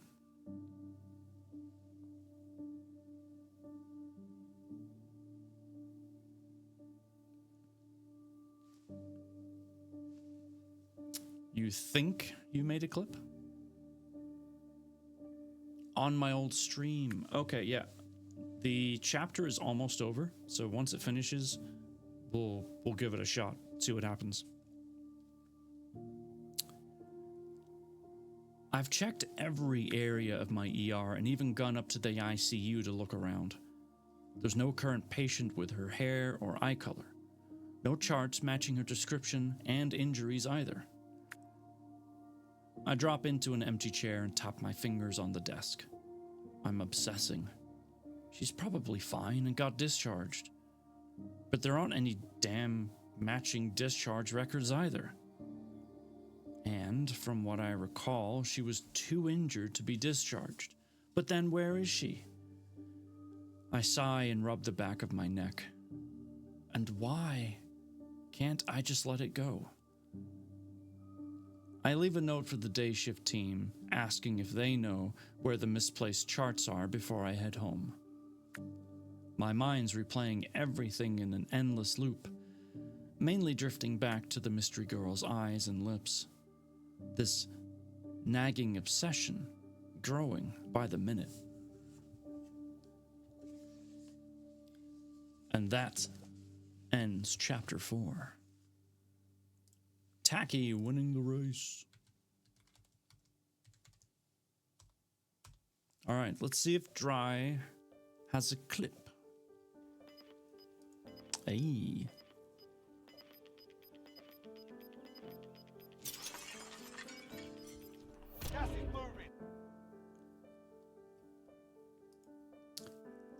Well, we didn't see you, and you didn't say anything, but at least there's a clip.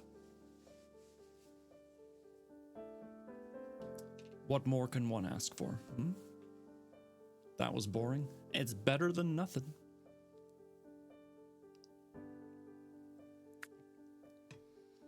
Race number 13 starting very soon. What time is it?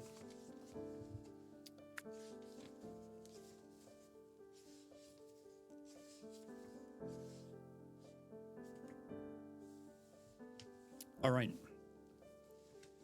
We're going to go over our usual ending time, very likely, but we're going to start chapter 5 because I want to see what happens next. A lot of my clips are of me screaming or laughing obnoxiously. Yeah, that sounds about right. Chapter 5 starts out from Tegan's perspective, but we do switch over to Wyatt again, and we're bouncing between the two. And I will obviously let you know who.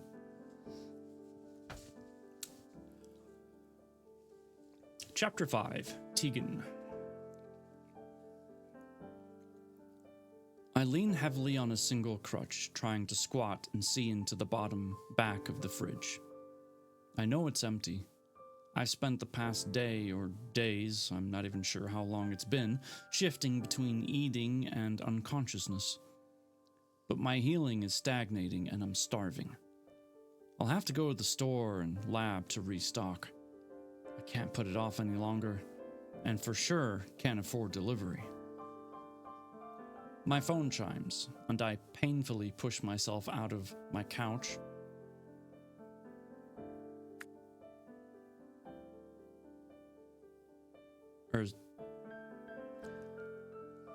I'm fine.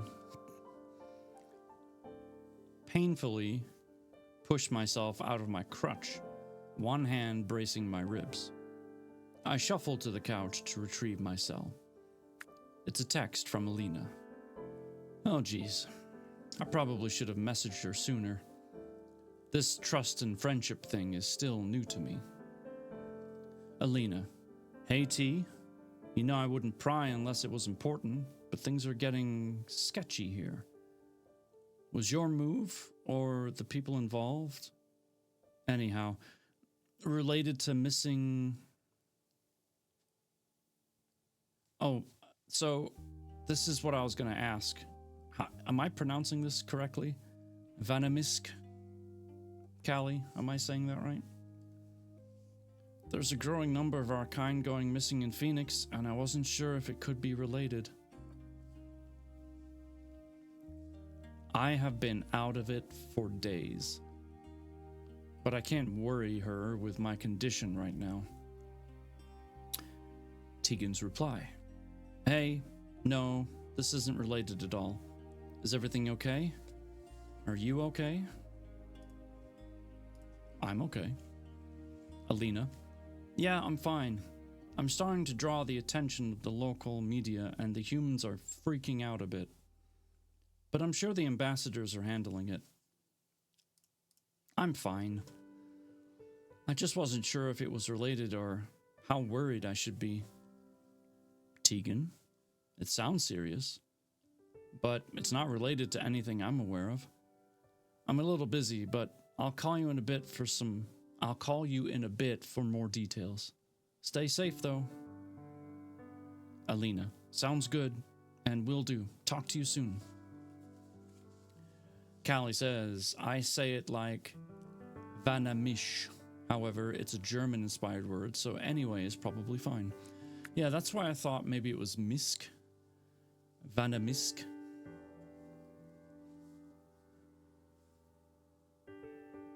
Who knows? The lab isn't too far away, and there's a butcher store around the corner from it. I normally take the bus, but after the accident, I'm just not ready yet. I tap the Uber app to order a ride. Grabbing a duffel bag off the floor by the door, I head out, locking up behind me. I turn, sighing deeply, staring at the stairs. The flights down are going to fucking suck. moving to Wyatt. My fingers flip through the files in the last drawer of the cabinet. Still nothing. Ugh. I grunt, slamming the drawer shut hard enough that the whole cabinet shakes. Taking my glasses off, I massage my temples and drop into a nearby chair, rolling back to the computer. I know I won't find anything, but I keep looking again and again. I've only found a record of tests done on a Jane Doe, but of course I can't find the results anywhere. And still, this compulsion pulls me to keep looking for any clue I might have missed. I'm obsessing, turning into some kind of stalker. Not even a good stalker, considering I can't figure out her name or what happened to her. The day shift's scribbled reply to my inquiry was a dead end. No one matching her description. Rubbing the tension from the back of my neck, I click through all the digital records of discharges and triage patients over the past 2 shifts. I'm hoping I overlook something, and a hint will magically appear. But my shoulders sag more with each passing moment. I know she was in the accident. I remember her injuries, her eyes looking up at me. But who treated her? What happened to her? And where the hell did she go? Why am I so fixated on this? On her? She's literally on my mind every second I'm here. And even when I drift off to sleep, she haunts my dreams every night. Why? Did I miss something? I chuck my glasses onto the desk with a huff of breath, dropping my head into my hands. Only a few hours into my shift and I'm giving myself a migraine. Faint footsteps approach. I glance up. Mateo's leaning against the counter and nods for me to the front door. Time for a break? Gods, yes. Putting my glasses back on, I follow him through the sliding emergency doors to the bay out front. He walks to the bench in a grassy area about 25 feet from the entrance and pulls out a pack of smokes. Looks like you're having a rough day. He offers the pack to me. Shaking my head to decline, I drop to the bench next to him. Yeah, I'm stressing myself out. What about? He lights one and takes a deep drag, the smoke curling up in the air around us. I stare off into the sunset, watching the twilight set in. That girl from the bus a couple of nights ago. Yeah, what about her? So it wasn't just me. Nate and Mateo remember her too.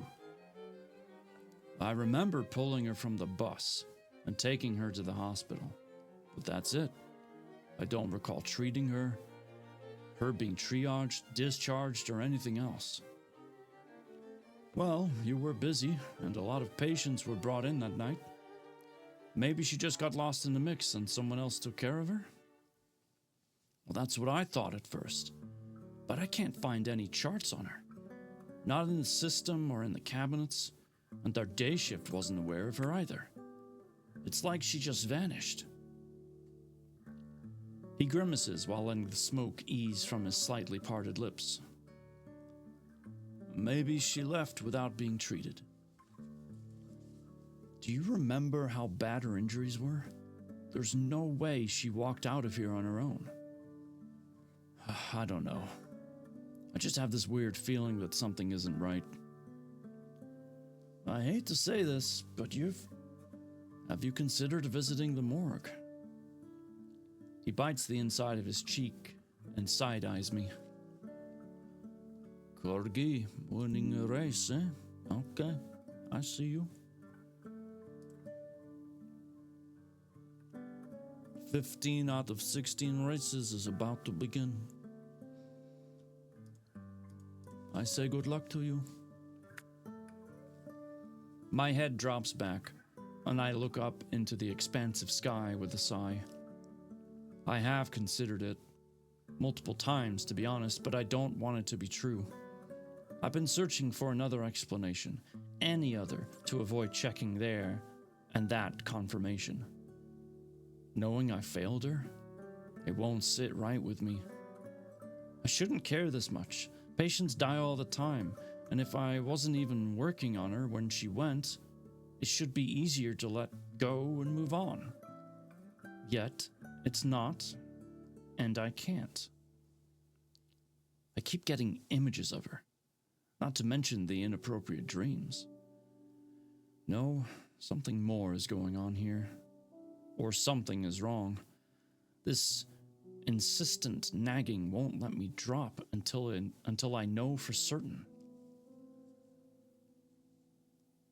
Yeah, I know. I was considering it. Guess it's the next logical step. He pats me on the shoulder. It'll be all right. Just man up and go check. You'll feel better to at least know one way or the other. Yeah, you're right. My stomach churns uneasily. What if I find her in the morgue? I can't do anything about that. It will be too late. So then, why the dreams and urgency? I bite back nausea and try to change the subject. Did Lana say how Courtney did? Yeah, she raved about her.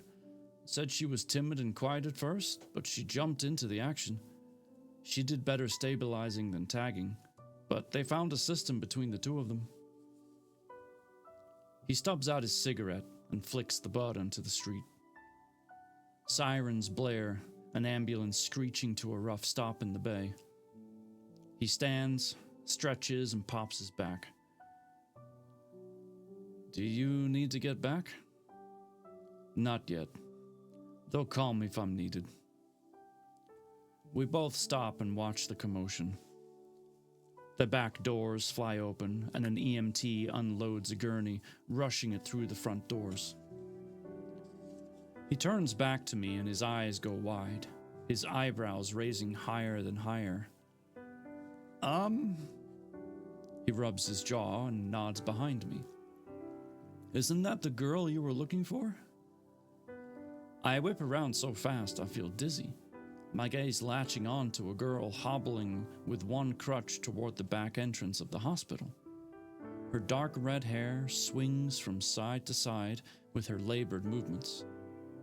I shake my head in disbelief. A sudden lightness to my body. Yeah, that's her. I stand and step in her direction with a soft smile forming. How? He stutters with uncertainty. How the hell is she walking? I have no idea, but I'll ask. I'm already backing away from Mateo toward her. I'll talk to you later. I don't even wait for his reply, just turn and jog toward my mystery woman. And guess what? We're switching back to Tegan. Probably to find out why she's all of a sudden back at the ER.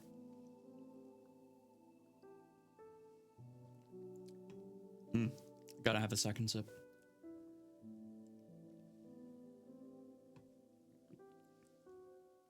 Magnifique. Tegan. The Uber pulls up. Try again. The Uber pulls to a stop outside the ER entrance. My stomach tightens. I so don't have the money for this. It's fine. I'll work doubles for the next 6 months if I must. One day at a time. I slam the car door shut, leaning tortuously on one crutch. The car pulls away from the curb as I slowly shuffle forward, each step sending shooting pain all the way down my side and through my ankle. The duffel bag, half filled from the butcher shop, slides off my shoulder and snags at my elbow. I pause, taking a moment to move it back up my shoulder and catch my breath while I eye the door. Only 15 feet in front of me. Such a short distance, and yet every inch has a painful price. Just get it over with. Then I can call Alina back and take enough pain pills to drown out all of this. I take a deep breath, jaw clenching, and hobble toward the door again.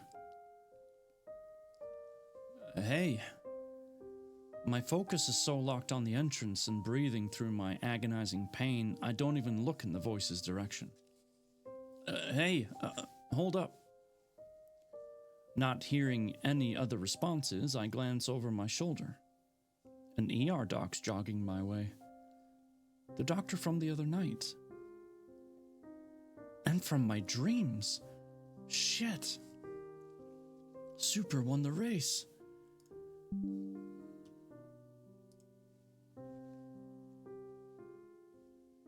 Last one.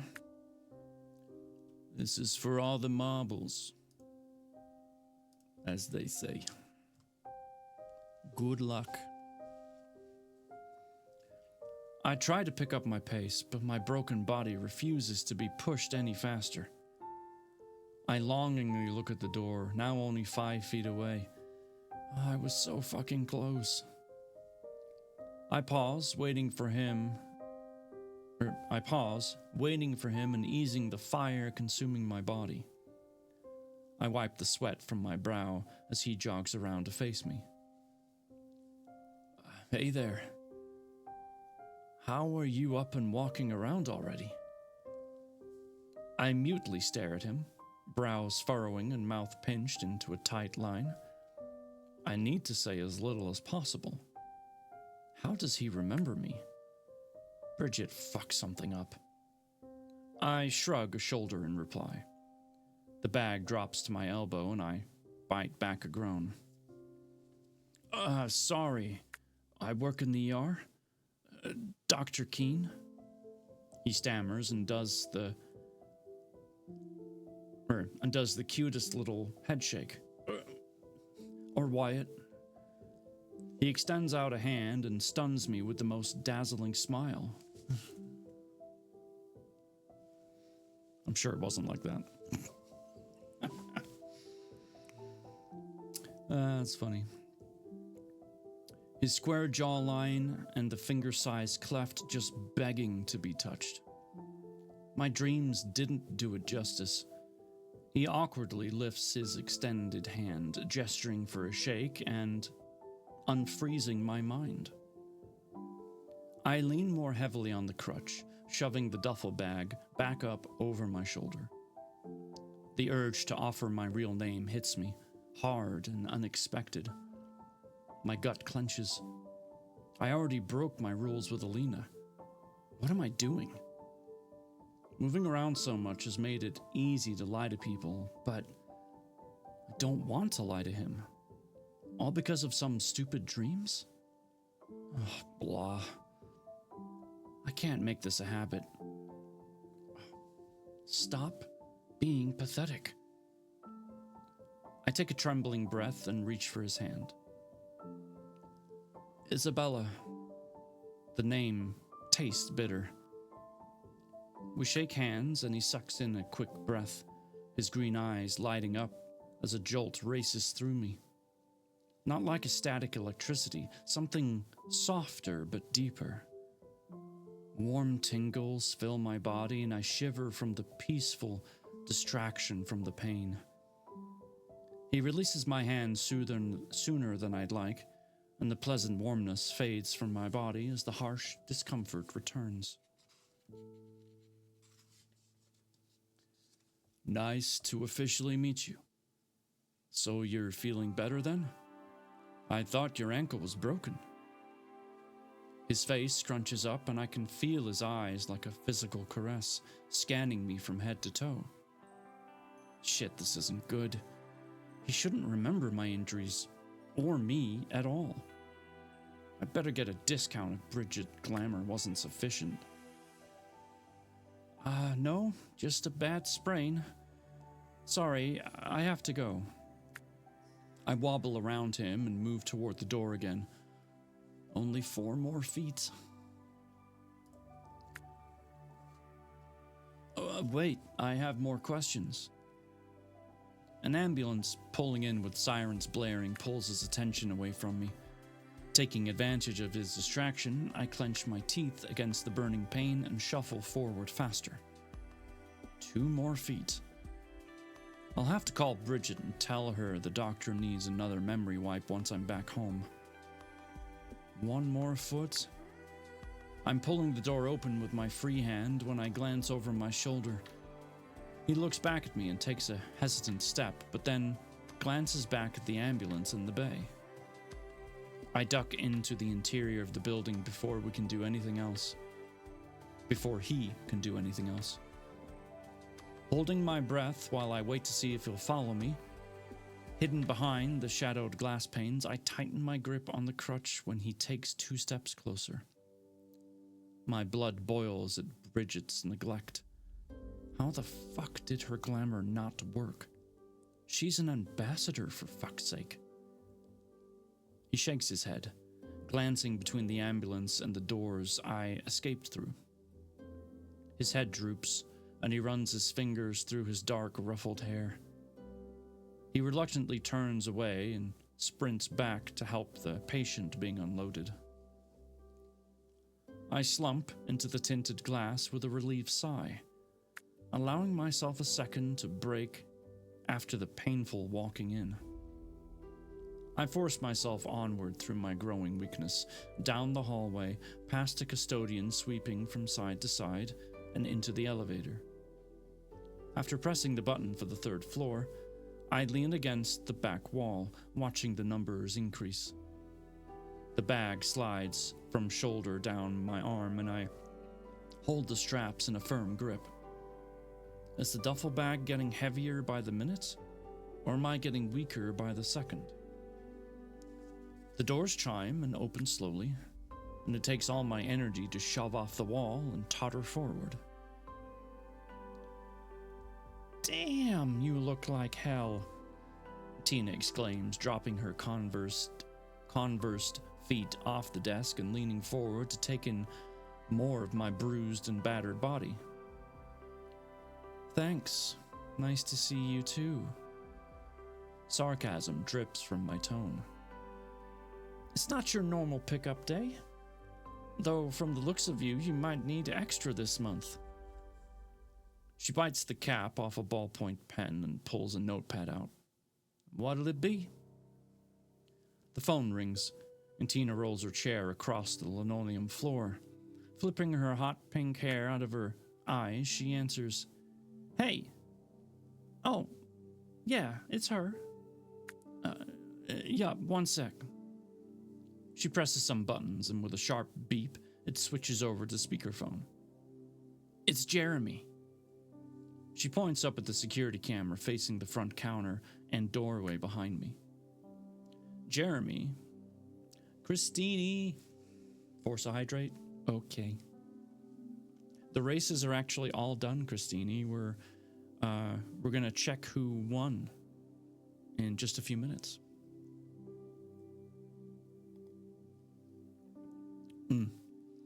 So good.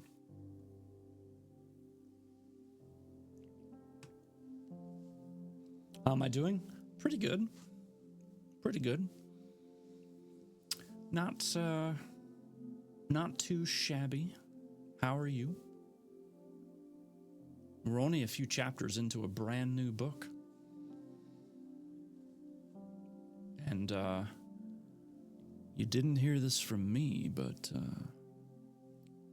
it's gonna get spicy.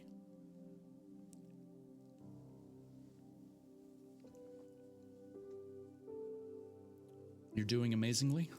Fantastic. Love to hear it. Ayo. Where was I? Oh, if you do ! Hope, you'll see the book that we are reading so you can kind of get an idea of what's going on. Jeremy is the hospital's security officer and monitors the systems. Noise. Honk.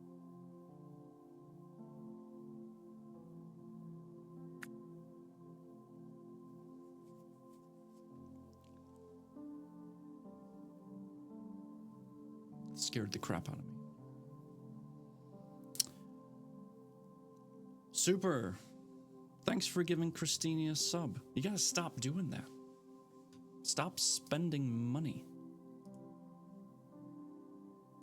But gosh darn it, thank you.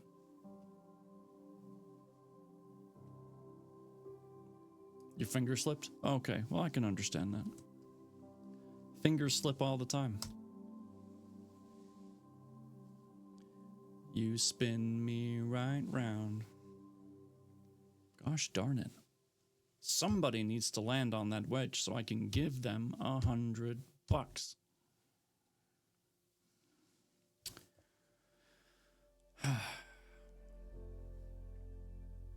Thank you.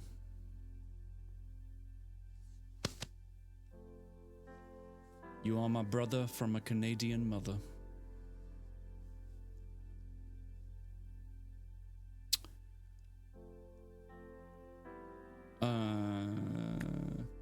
Oh yeah. Jeremy is the hospital's security officer and monitors the system to filter out any Vanamisk activity before humans are alerted. He also has an enormous crush on me. My mother is from Guyana, but I know what you mean. Yeah, I mean, you know, it's as close as I can get. Yeah. I don't know how to make that rhyme. So we're sticking with it. I've clearly put him in the friend zone and checked his advances more than once, but he keeps trying. He's a big teddy bear kind of guy, and I don't have a ton of acquaintances here, so I do my best to be nice. Hi, Isabella. I saw you were brought in the other night. Were you a part of the big accident on the highway? Yeah, it was brutal. It sure looked awful. When I got notified of the abnormal blood sample, I checked, and you were unconscious, so I called for an ambassador. Yeah, they sent Bridget. Oh, ouch. Sorry. I was just trying to help. You did great. I needed the help, and I appreciate you looking out for me. Anytime. I'm just glad you're okay. When you get to feeling better, stop by sometime. I'll bring you a drink from my shop once I'm back at work. Mocha latte, right? Yup, sounds great. Talk to you later. Bye, Tina. Bye. Oof, let's see. There's an ad gonna start here, but I'm gonna try and dismiss it when it shows up. She clicks the end button and turns back to me. I can't believe you were in that accident. No wonder you need to restock sooner than expected. She rolls her chair back to the counter. So, what can I get you? What's the cheapest option you have? Well, there's a $50 fee for picking up out of your scheduled time, but you're in luck. I have 2 pints of A+ that are about to expire and could go for $80 a pint. Yeah, I know about the fee, and great, I'll take them both. Any others? O positive for $105 a pint. The rest get pricier from there. Did I say A+? God. I really did. I said A frickin' plus. A+, good job. You did it. Way to go, champ. Oy.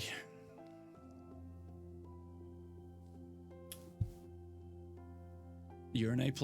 That's fantastic. I huff out a frustrated breath. I don't want to pay the fee again this month, so I might as well take 2 of those as well. You guys don't have payment plans by chance, do you? You can pay half now and the rest before your next scheduled pickup date. You're C- at most. You know, it takes a lot of guts to admit that, Super. That'll work. Those 4 then. You got it. Hand over the bag and I'll get them packaged up for you. I awkwardly lean onto the crutch to lift the bag to the counter, grimacing as my ribs burn from the movement. She slides a half-filled blood bag toward me. If you don't mind partially used, you can finish this one off. Just go around the corner so you aren't in view of the doorway. My hand goes to my heart and I blink back tears. I'm about to lose it over some kindness and a charity handout. I'm so messed up right now. Thank you. I appreciate it. My hand drops to the bag and I pull it toward me. Don't mention it. Like, seriously, it never happened. She winks at me and turns to wrap and package the pints. I shuffle around the corner, out of sight. I'm gonna start that sentence again. I shuffle around the corner out of sight of the doorway and sip from the bag's valve, downing the contents within seconds. It's not nearly enough. Hell, I doubt if the pints and meat I got will be enough, but the burning pain dulls some. I move a bit more smoothly back to the counter, tossing the used bag into the bin. Do you know Ben, the young boy who works at the butcher shop? She asks while returning to the counter with the filled duffel bag. No. I've probably seen him, but I'm still fairly new here. Oh, no problem. Good night, Kay. Sleep well. I'm just asking around. He's been missing for a few days. Probably just took off with some friends. She places the bag on the counter, then slides the bill in front of me. How are you paying for this? Cash? Half now and the rest before my next order. I put some bills on the counter. Perfect. I'll mark it down on your file. You're all set. Thanks, Tina. I wave at the camera in the corner for Jeremy's sake, then head back down toward the hallway. When the elevator arrives, I press the button for the first floor. A custodian woman rolls a cart in after me and presses the button for the second floor. She's texting and not paying me a lick of attention, which is great because I'm in no mood for small talk. The blood is already making me meal for and blah blah blah. That was a spew of vowels. Let's try that again. The blood is already making me feel more energized, but I'm still not in a cheery mood. When she exits on the next floor, I slump more into the corner, resting my head against the paneling. I'm counting down the minutes until I can be back home and slipping into a drug-induced sleep. Now, should I waste more money on an Uber or use my bus pass? The thought of a bus still makes me queasy, and an Uber would be faster. I'm almost out of cash, though. My bank account is more of a joke than anything at this point. I push through the doors, heading back outside. Making my way down the sidewalk, I'm lost in my thoughts. It takes a moment to register the voice calling after me. Hey, wait up. When I look around for the source, the doctor is beelining straight to me. Fucking hell, I thought I'd lost him. Huffing, I slow but don't fully stop. I should try to correct his memory myself, but I'm not strong enough to do that kind of glamour on my best day. And this is far from my best day. We are snoozing, that ad. I have no chance of it sticking right now. I glance over my shoulder at him and blindly step forward. There's a slight tug against my good ankle and a string snaps. Pausing, I look down at a broken thread. There's a faint clicking to my right, coming from an old, beat-up car. Doesn't look out of the ordinary or... Boom. The air punches from my lungs, from my lungs, and my entire body is burning with the force, burning as the force sends me flying through the air. Wow, this girl can't catch a break. She just got smashed to pieces by a car.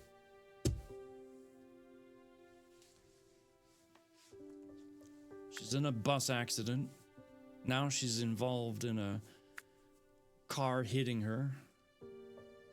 Potentially on purpose. We don't know. We'll have to wait for a chapter 6 for that. Which will be on Sunday. So, really liking the story so far. Definitely got some tension building between the two, a lot of confusion that they're trying to sort out. Of course, she's not nearly as confused as he is because, well, she's the vampire and she knows what's going on. He, on the other hand, is just like, hey, I'm dreaming about you and you're fucking hot. But I don't know why. Sunday is so far away. I know. It is. Thursday, I have a demo game I want to try out. Purple, I remember you saying that you have it. Not sure how long it takes to play or, you know, how much there is to it, but I would be tickled pink if I can give it a shot. Let's find out who came in third place, though. In third place for the marble race is Kay, who has gone to bed. But good job, Kay. You did it. Well done. In the second place, we have moi. The Bookfather. So who came in first? I have my suspicions. A certain Canadian. Let's find out. No, it was not Corgi. I thought Corgi was going to win. It was Unwell Beauty. Woo.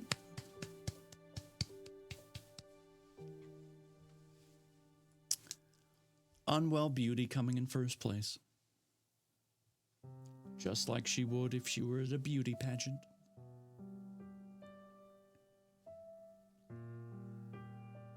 Rigged? Yeah, probably. I don't know if she's still here, but good job, Beauty. You did it. You won the marble race.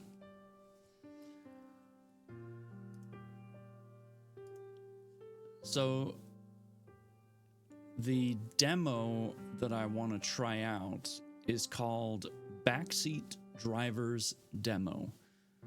It looks hilarious. Does anybody here have that game, that demo? I don't even know if the full game is out yet. Backseat Driver was so much fun. Johnny has the game.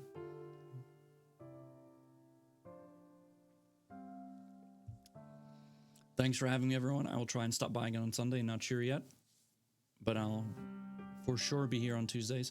It was an absolute pleasure having you in here, Callie. Thank you so much for coming. I can't wait to see what happens with the rest of your story. It's going to be great. Thursday, we're just going to play games. It's kind of a different kind of vibe on Thursday. We hang out a bit more, do a little bit of gaming, and then Sunday we get back into the reading. So, hope you have a good night. Thank you. So yeah, 5 o'clock Central on Thursday. If anyone's around that has Backseat Driver, because it is a co-op game, you can't play it by yourself. I would love to check it out. I already have it installed. If no one is here that's able to play it, that is totally okay. We always have American Truck Sim. And I did try recently the Spray Paint Simulator demo. That game has a lot of good potential, but I found it to be really jittery and stuttery. Like, you'd be spraying and it would be fine, and then all of a sudden it would just like, and you'd be spraying all over the place, and then it would calm down again, but it would keep happening over and over. And it was so annoying. Like, oh my God. So I left a comment saying that, you know, game's got good bones, it's got good potential, but there's no way in hell I'm buying it if it's going to keep stuttering like that. Thursday, I'll be at Korean barbecue. Ooh, I love Korean barbecue. Because, well, they say you're supposed to treat yourself when you age another year. Oh, Corgi's got a birthday. Y'all.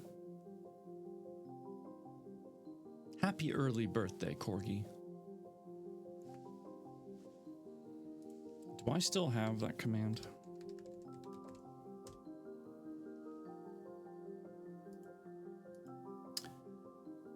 Apparently not. I used to have one. I wonder what happened to it. Weird. Well, anyway. It was just a little pop-up thing saying happy birthday. But yeah, happy early birthday. So yeah. So if anyone's around that can do the demo, cool. If not, we'll do something else. I'll be a third of a century. Wow.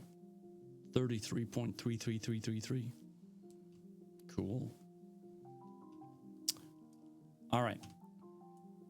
Let's see who we can raid to and go say hello. Because it's about that time. And I don't want ads to start because they will in like 2 minutes. You know, not many people understand that. Really? Huh. Well, that's kind of surprising, actually. All right, I know who we're going to raid. Copy this raid message, please. That is an order.